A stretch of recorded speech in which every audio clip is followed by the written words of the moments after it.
Hey everyone, welcome back your YouTube channel Dwarka studies. और आज हम करने जा रहे हैं अपनी क्लास 10 का मोस्ट इंपॉर्टेंट चैप्टर यानी कि सर्कल को सॉल्व करने जा रहे हैं।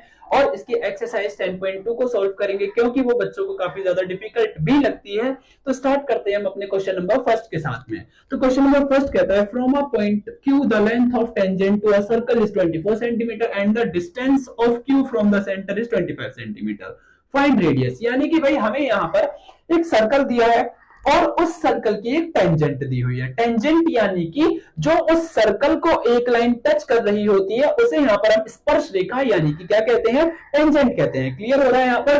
और इसके साथ कह रहा है कि जो क्यू पॉइंट है वहां से हमारा एक सेंटर से एक दूरी दी हुई है 25 सेंटीमीटर। क्लियर हो रहा है। और इस 25 सेंटीमीटर के साथ हमें क्या फाइंड करना है, यहाँ पर रेडियस फाइंड करनी है। क्लियर। अब देखो रेडियस हमारी कैसे फाइंड होगी। एक चीज देखो आप कि ये जो ओपी है ये ओपी परपेंडिकुलर बन रही है ना हमारी किसके ऊपर, पीक्यू लाइन के ऊपर। और परपेंडिकुलर बन रही है, क्यों बन रही है, क्योंकि वो देखो एक तरीके से ऐसे लेती हुई लाइन है और ये ऐसे करके सीधी हो गई। तो भाई ये क्या बनेगी हमारे परपेंडिकुलर, क्योंकि 90 डिग्री का एंगल बनाती है। क्लियर हो गया यहाँ पर आपको। अब देखो सिंपल हमें क्या करना है, ये 90 डिग्री है तो हम लिख सकते हैं यहाँ पर कि OPQ हमारा 90 डिग्री का होगा। क्लियर हो गया। अगर ये 90 डिग्री का है तो इस त्रिभुज के अंदर, इस ट्राइंगल के अंदर तीन साइड दिख रही होंगी आपको। और इन तीन साइड में हमें इतना पड़ा हुआ है कि भाई अगर तीन साइड है उसकी दो साइड्स हमें पता है राइट एंगल के अंदर, तो हम उसकी एक साइड बाय पाइथागोरस थ्योरम निकाल सकते हैं। क्लियर हुआ।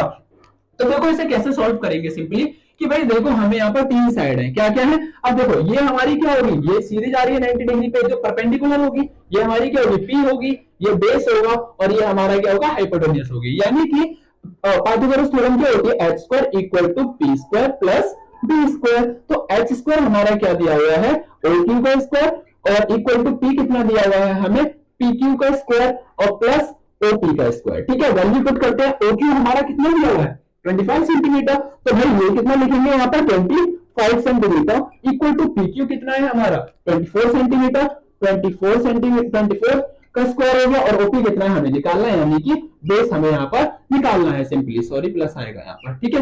अब 25 का स्क्वायर करेंगे तो कितना होता है 625 इक्वल टू 24 का स्क्वायर करेंगे तो इसका स्क्वायर होता है 576 प्लस बी स्क्वायर। अब देखो ये प्लस से इस साइड आकर के क्या होगा माइनस, तो 625 से 576 को माइनस कर देंगे तो भाई हमारा कितना बचेगा यहाँ पर 49 इक्वल टू बी स्क्वायर।